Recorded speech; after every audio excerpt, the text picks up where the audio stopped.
essa mensagem é uma mensagem poderosa de Deus.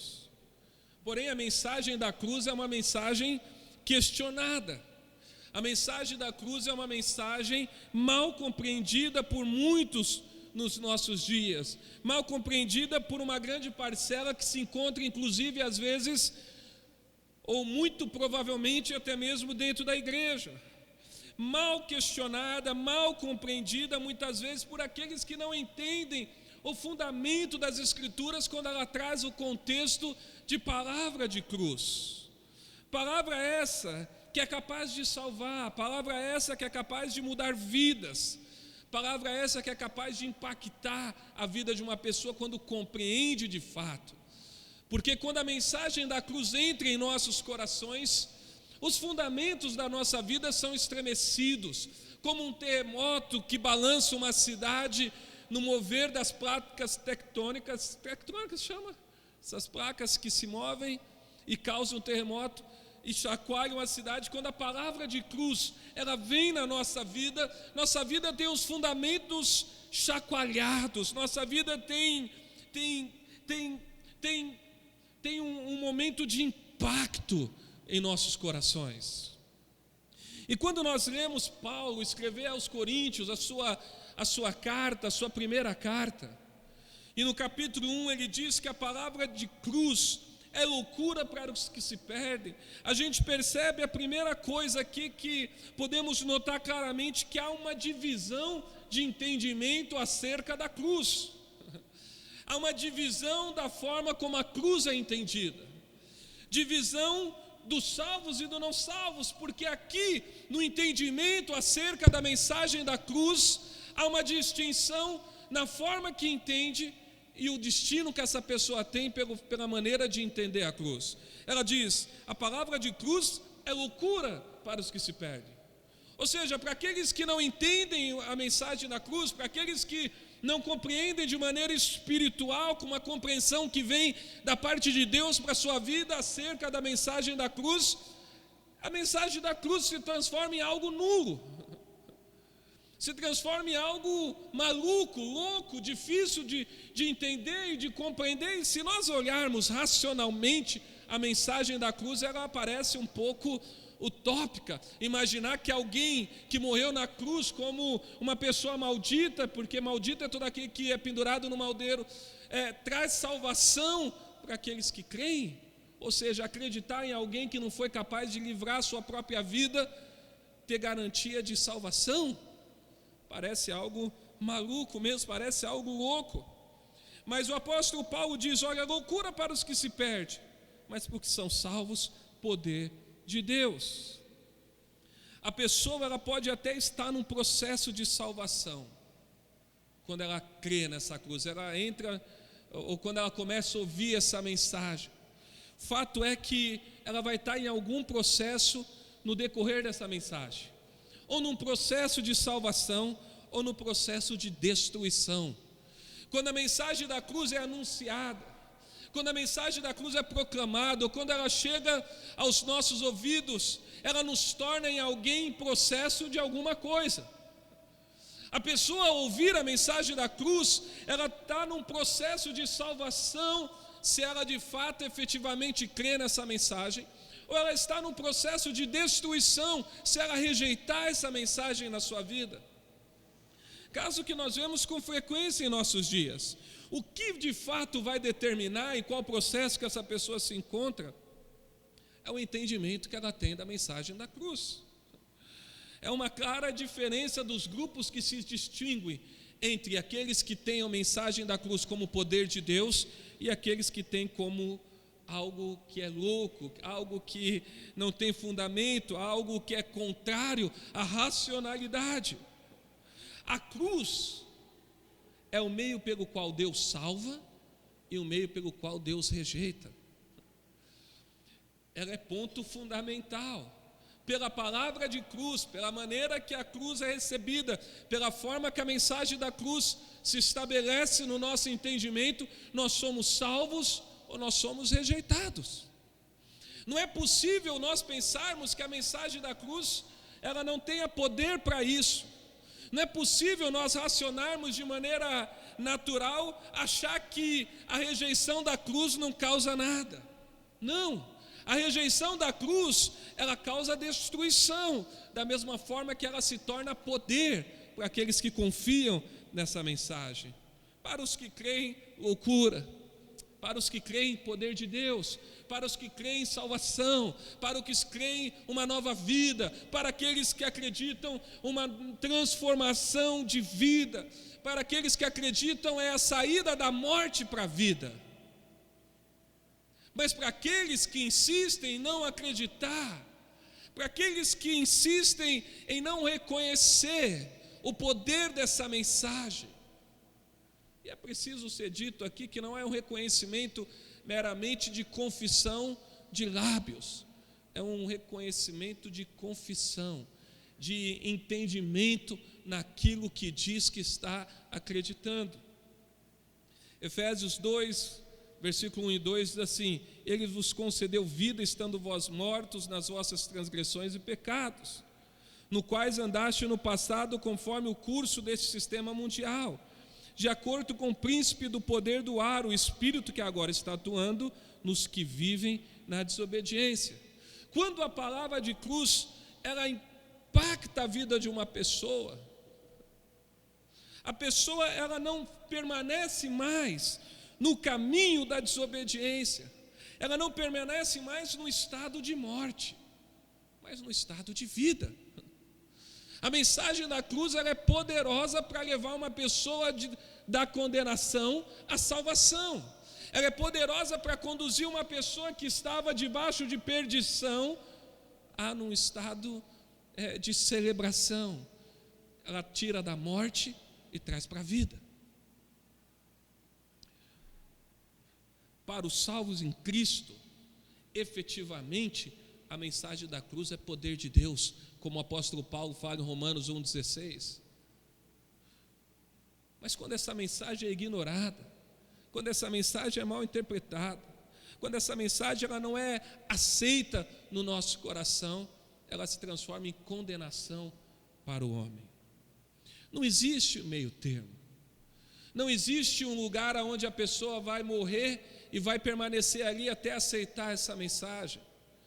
Ou a pessoa ela faz parte da família de Deus, daqueles que creem no Evangelho, ou ela não faz parte dessa família. A mensagem da cruz é muito mais do que uma religião. A mensagem da cruz é muito mais do que um movimento. A mensagem da cruz é muito mais do que algo que a gente ouve de repente como alguma coisa que mexe com as nossas emoções.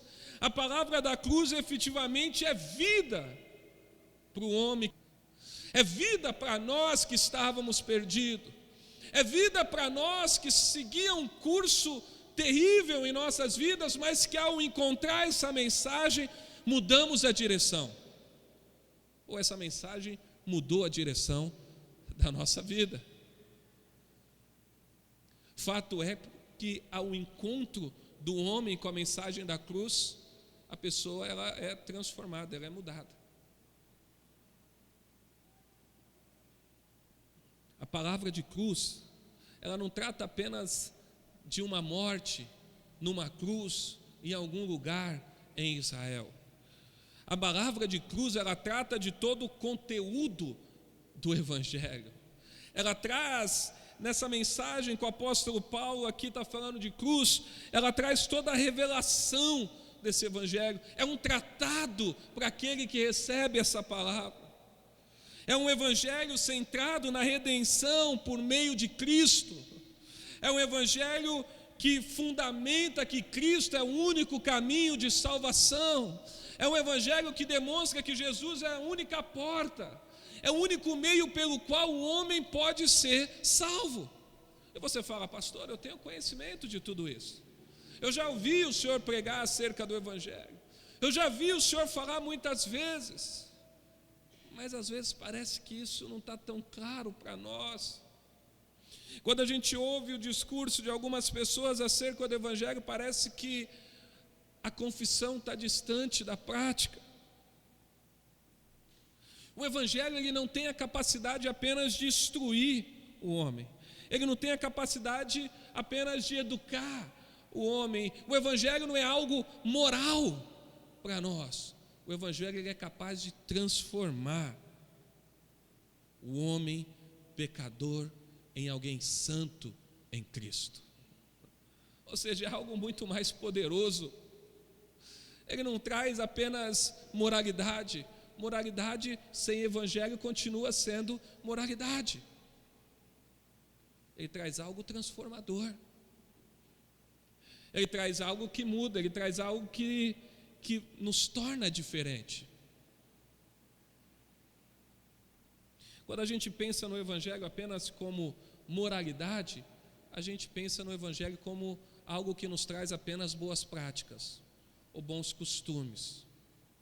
Mas quando a gente pensa no Evangelho não como moralidade, mas como poder de Deus, a gente vê que as boas práticas é consequência da transformação de Deus na nossa vida.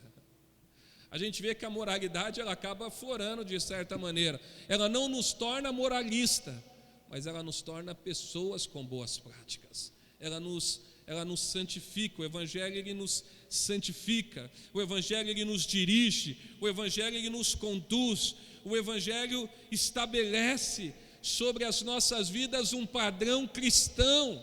O Evangelho estabelece sobre as nossas vidas uma postura cristã. O Evangelho estabelece uma vida sobre a rocha. O Evangelho nos dá entendimento sobre a morte e a ressurreição de Cristo e qual o valor disso para nós.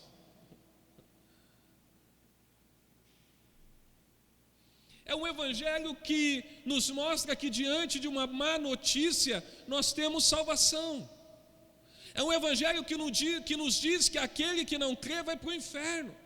Mas aquele que crê, ele está garantido como uma pessoa salva em Deus. É a má notícia. Imagine você andando sobre um trilho de um trem e o trem vindo ao seu encontro, então eu chego e lhe dou um empurrão. Você talvez não receba isso de uma maneira positiva no primeiro momento, mas quando você vê o trem passar, você vai ver que eu salvei a sua vida. O Evangelho, quando nós olhamos para as Escrituras e nós vemos o confronto das Escrituras e a nossa incapacidade de cumprir essas Escrituras e a nossa incapacidade e limitação de imprimir na nossa vida uma boa obra, uma boa prática, ou pela sabedoria humana nos posicionar como uma pessoa correta diante de Deus, cumpridores da lei, nós temos uma má notícia, nós não somos capazes disso. Mas quando o Evangelho vem, a boa notícia é que em Cristo nós somos santificados. A boa notícia é que esse Evangelho nos torna capaz, não pelo nosso mérito, mas pelo mérito de Cristo, de sermos santos e justificados no Senhor. Diante da cruz, a sabedoria humana é anulada.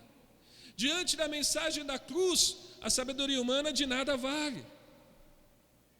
Mas a loucura da pregação do Evangelho nos torna capaz, em Cristo Jesus, de sermos salvos. Versículo 19 diz assim: pois está escrito, destruirei a sabedoria dos sábios e aniquilarei a inteligência dos instruídos. Versículo 20, onde está o sábio? Onde o escriba?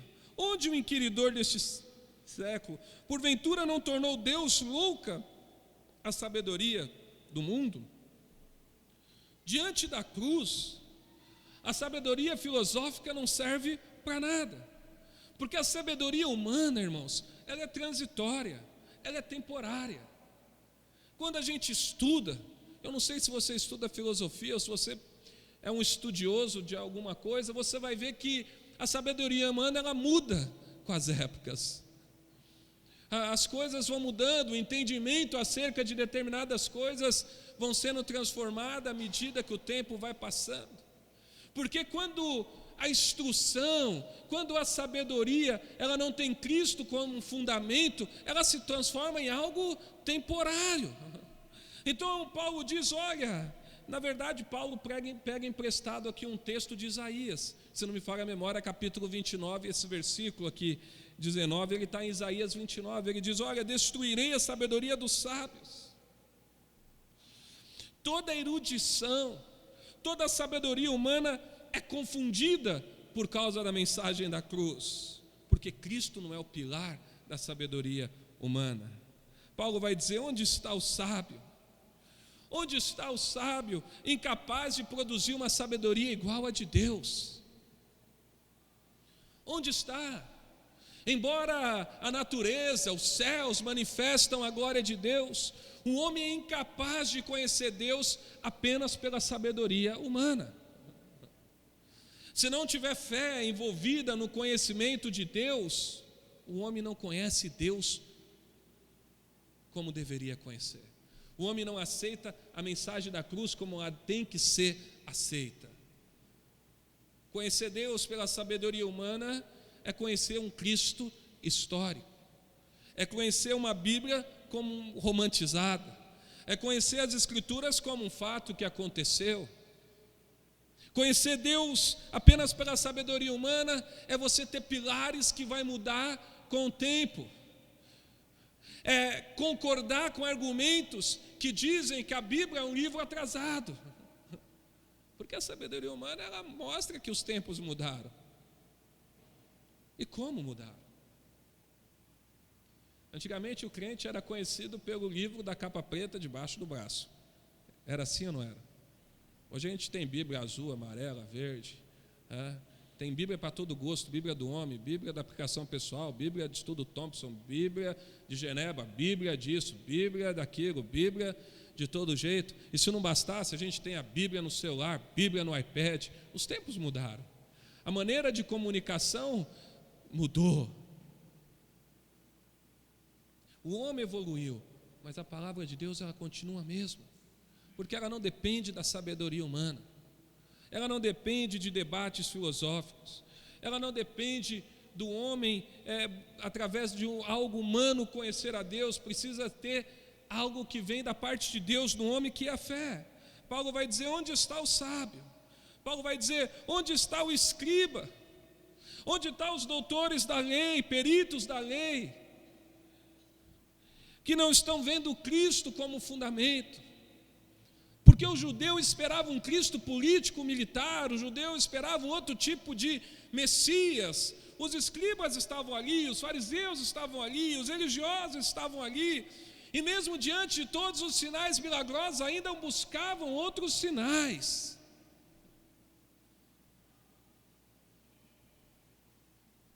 Buscavam outros fundamentos, assim como muitos homens nos dias de hoje buscam algum sinal de Deus, busca uma nova revelação de Deus, busca algo milagroso, quando a palavra de Deus está sendo exposta, a verdade está sendo pregada. Paulo vai dizer: onde está o inquiridor deste século? Aqui o contexto usado no grego aqui, que está falando: cadê os debatedores? Aqueles que ficavam na praça debatendo filosofias, em debates filosóficos. Aonde é que está? Porque aonde é que se encaixa palavra de cruz, poder de Deus em algo humano? Onde é que se encaixa a palavra de cruz na nossa razão? Não se encaixa, igreja. Não se encaixa, ela exige de nós uma fé contínua e diária.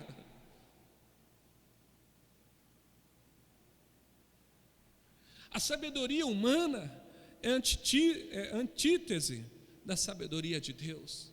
A sabedoria humana, ela se opõe a Deus. Mas aprove a Deus nos salvar pela palavra de cruz. Aprove a Deus nos salvar pela loucura da pregação. Aprove a Deus nos salvar não por argumentos humanos, mas por algo que Ele declarou e determinou que seria assim. Olha, quando a gente olha para a Bíblia, e quando nós olhamos desde o início da Bíblia, a gente vê que o Evangelho estava ali.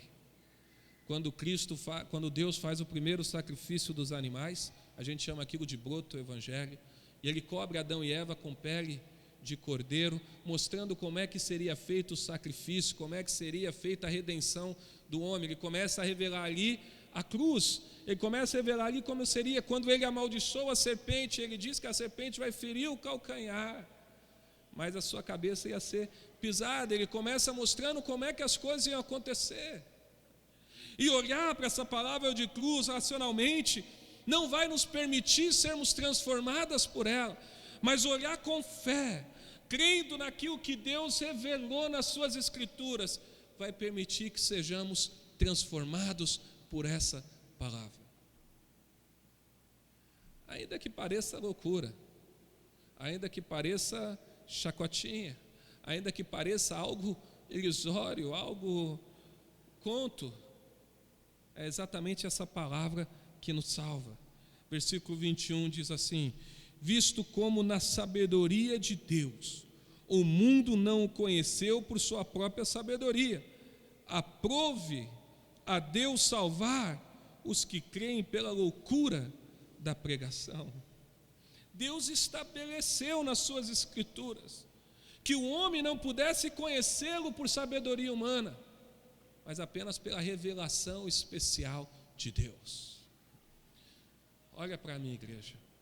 Você já percebeu que às vezes a gente prega para algumas pessoas e as pessoas ficam resistentes ao Evangelho, por mais êxito que a gente tenha em explanar, em expor o Evangelho, mas algumas pessoas, quando ouvem o Evangelho, por mais resistentes que sejam, ao ouvir o Evangelho, às vezes de maneira simples, são impactadas por esse Evangelho, porque é Deus que trabalha no coração, é Deus que move o coração do homem. A Bíblia diz que Deus é que tira o coração de pedra e dá um coração de carne. Nós pregamos, nós anunciamos, nós pregamos a loucura dessa mensagem de cruz, mas quando Deus toca no coração do homem, ele recebe essa mensagem e ele é transformado por essa mensagem. Eu olho para a mensagem da cruz, eu olho para tudo isso, eu vejo que não tem nada humano na salvação. Eu olho para a mensagem da cruz e eu vejo que não tem nada que eu possa fazer a não ser pregar para que o Evangelho impacte a vida de uma pessoa. Pois é o Espírito Santo que convence, mas nós temos que pregar essa mensagem, nós temos que anunciar essas escrituras, nós temos que anunciar, não com sabedoria humana, não com conhecimento humano, mas anunciar Cristo crucificado. E quando eu anuncio Cristo crucificado, eu vejo que a obra do Senhor não foi em vão. Quando a gente anuncia Cristo crucificado, a gente vê que a obra do Senhor não foi em vão. Aqueles que Deus impacta o coração são transformados de glória em glória. Aqueles que o Espírito Santo convence, se convertem, se prostram diante de Deus. E foi feito assim, e Deus estabeleceu desta forma. Uma das coisas que eu entendo é para que não houvesse no homem mérito algum na obra de salvação, para que não houvesse em nós méritos da mensagem da cruz, para que não houvesse no homem alguma coisa que dissesse que o homem é bom o suficiente para ser salvo ou para receber essa mensagem. Você já parou para pensar como nós gostamos de pensar que nós temos virtudes boas? Ninguém aqui pensa que é mal. Todos nós achamos que nós temos algo bom em nós. É ou não é assim? Se eu perguntar aqui na igreja, quem que é mal? Ninguém é mal. Quando você vai evangelizar uma pessoa, ninguém fala, não, pastor, eu sou ruim. Geralmente a pessoa fala, não, eu sou bom, nunca matei, nunca roubei.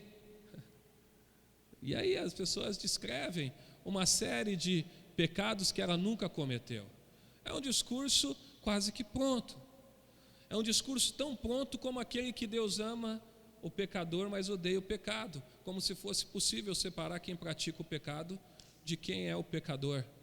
Ou seja, se você pratica o pecado, ele está intimamente ligado com a prática do pecado. Nós só somos amados em Cristo Jesus. Mas são alguns discursos que está impregnado na raiz dessa sociedade, como que nós somos bons. Quando o Evangelho diz que não há um justo, nenhum sequer. Quando o Evangelho diz que não há quem faça o bem. Se não há quem faça o bem, a Bíblia não pode estar mentindo, é que ninguém é capaz de fazer o bem, se não for Deus na vida dessa pessoa. Por isso que nós precisamos da mensagem da cruz. E essa semana eu vi um exemplo de um pregador americano chamado John Piper, que mexeu com a minha estrutura na hora que eu ouvi o Evangelho, porque às vezes a gente fala isso e as pessoas não entendem, e às vezes a gente até justifica pela palavra, mostra que homem nenhum é capaz de fazer algo bom. E as pessoas questionam: como assim, pastor? Mesmo aqueles que não são salvos fazem hospitais, mesmo aqueles que não são salvos fazem remédios, mesmo aqueles que não são salvos fazem coisas boas. E eu não estou dizendo que essas coisas são ruins, mas não são feitas porque essas pessoas são boas. A Bíblia diz que nós temos que viver para a glória de Deus. 1 Coríntios 10, 31 diz: quer comais, quer bebais, fazei tudo para a glória de Deus. Então eu vi um exemplo que explica muito bem essa situação. Esse pregador contou que certo dia o filho dele chegou para ele e pediu o carro emprestado. E ele disse: empresto, com uma condição, que você lave o carro amanhã. E filho nenhum gosta de lavar o carro do pai, essa é a verdade. E o filho dele saiu pisando duro, diante de uma exigência do pai. E a condição era essa: você quer usar o carro, você vai então ter que lavar o carro amanhã, depois do uso.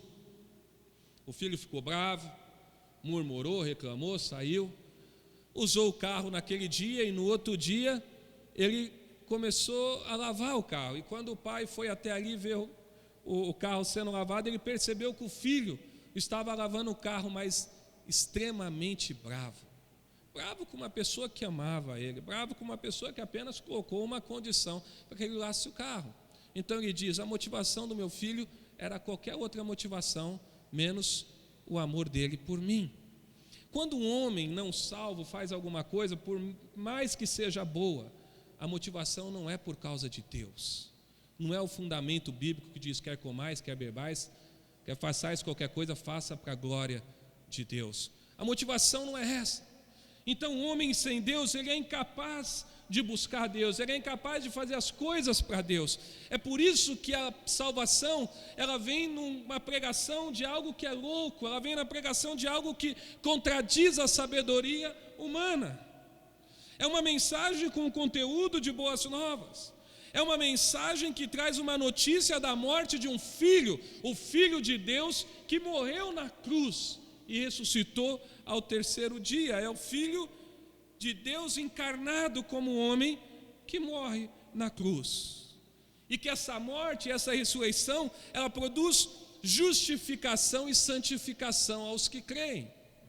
Ou seja, ela pega o homem incapaz e o torna capaz em Cristo. Mas não é que ela torna capaz no sentido de fazer, mas se torna capaz no sentido de usar aquilo que o Filho fez. Total loucura quando não existe fé, mas quando há uma fé presente e genuína, é uma mensagem que impacta a nossa vida. Versículo 21 a 23 diz assim, 22: porque tanto os judeus pedem sinais, como os gregos buscam sabedoria, mas nós pregamos a Cristo crucificado, escândalo para os judeus, loucura para os gentios. Eu acredito e entendo que acreditar nessa mensagem é uma grande prova de fé.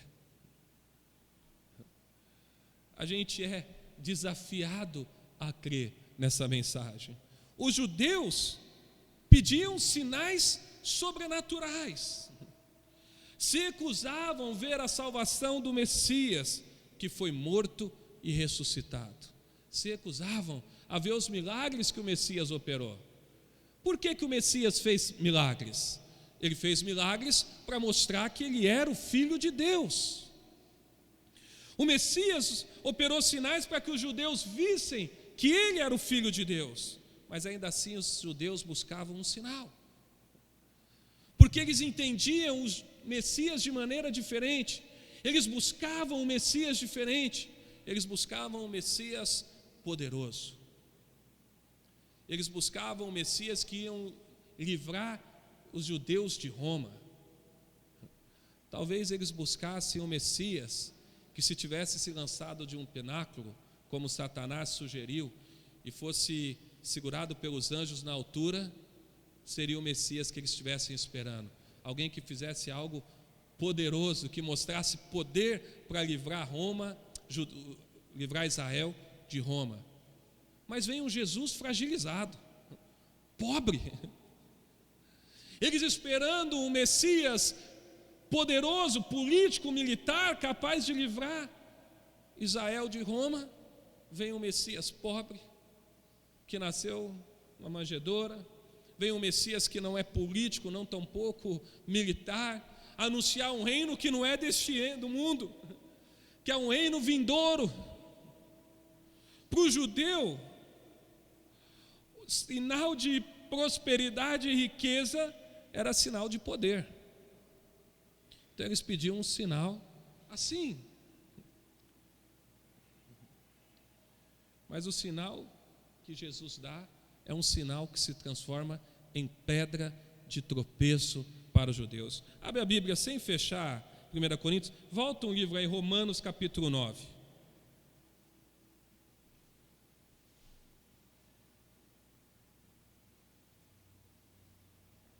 Romanos 9, 31 ao 33. Olha o sinal que se transforma numa pedra de tropeço aí. Jesus é a pedra de tropeço. Diz assim: entretanto, Israel, que buscava uma lei que trouxesse justiça, não alcançou. E por que não? Porque não buscava pela fé, mas como que por meio das obras. Eles tropeçaram na pedra de tropeço, como está escrito: eis que ponho em Sião uma pedra de tropeço, uma rocha de escândalo, mas aquele que nela confia jamais será envergonhado. Ou seja, é uma pedra de tropeço para os judeus que buscam um sinal milagroso. Muitos de nós querem ver para crer, quando na verdade nós temos que crer para ver. Seria muito mais fácil se a gente abrisse os olhos e visse aqui um poder sobrenatural de Deus. É mais fácil a gente ter uma ligação com aquilo que nós estamos vendo. Mas Deus aniquilou todas essas coisas. Não fazer nada que tenha no céu ou na terra, não fazer imagem, porque o homem ele tem uma tendência à idolatria. Mas nós precisamos crer pela fé num Deus que não pode ser visto aos olhos naturais. Nós precisamos crer pela fé a um Deus todo-poderoso, que nem sempre faz aquilo que nós buscamos. Nós precisamos crer pela fé a um Deus que muitas vezes fala não para nós, a um Deus que muitas vezes opera de maneira contrária àquilo que nós imaginávamos como ideal para as nossas vidas. Nós precisamos crer num Deus que opera de uma forma que nós muitas vezes não entendemos.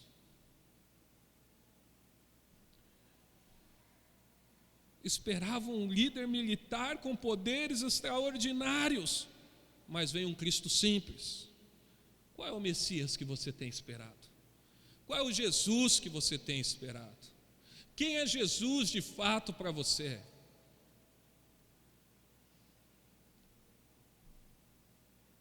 Escândalo para os judeus, porque eles esperavam um Messias com poder e riqueza, mas não alguém que fosse morrer na cruz.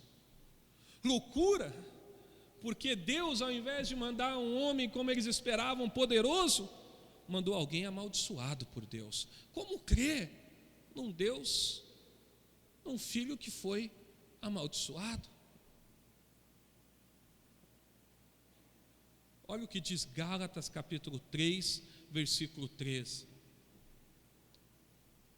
Foi Cristo quem nos redimiu da maldição da lei, a si próprio se tornou maldição em nosso lugar, pois como está escrito, maldito todo aquele que foi pendurado no madeiro. Como os israelitas iam crer em alguém que é maldito, que foi pendurado no madeiro, que teve uma morte horrorosa? Como? Por isso que é loucura. Loucura porque ele contradiz o nosso entendimento. Como crer num Cristo que permite, pelo menos entre aspas, né, talvez um dia a gente pode explanar melhor, tantas injustiças como nós vemos? Como? Como crer num Cristo que às vezes é chacotado pelos ateus? Como acreditar num Deus que não tem preocupação em comprovar sua existência? Porque Deus não tem preocupação nenhuma em comprovar sua existência. Se tivesse, poderia ter feito, mas o livro de Gênesis começa: no princípio criou Deus os céus e a terra. Ele não está questionando se Deus existe ou não, ele está dizendo que existe, ponto. No princípio criou Deus os céus e a terra. O pressuposto é de que Deus existe. Como crer num Deus assim? Somente pela fé, somente pela loucura da pregação. Em contrapartida, os gentios queriam provas mediante a sabedoria e a razão de um Messias poderoso.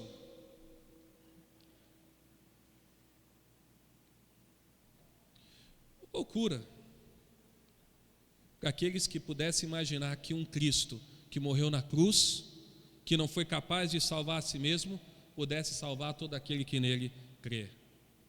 É como pensar que alguém de boa reputação pudesse morrer na cruz. Isso é loucura. Só morria os piores bandidos na cruz, mas o Filho de Deus morreu na cruz. O apóstolo Paulo diz em 1 Coríntios 2:2: porquanto nada decidi saber entre vós, a não ser Jesus Cristo e este crucificado. E foi sob fraqueza, temor e grande temor que estive entre vós.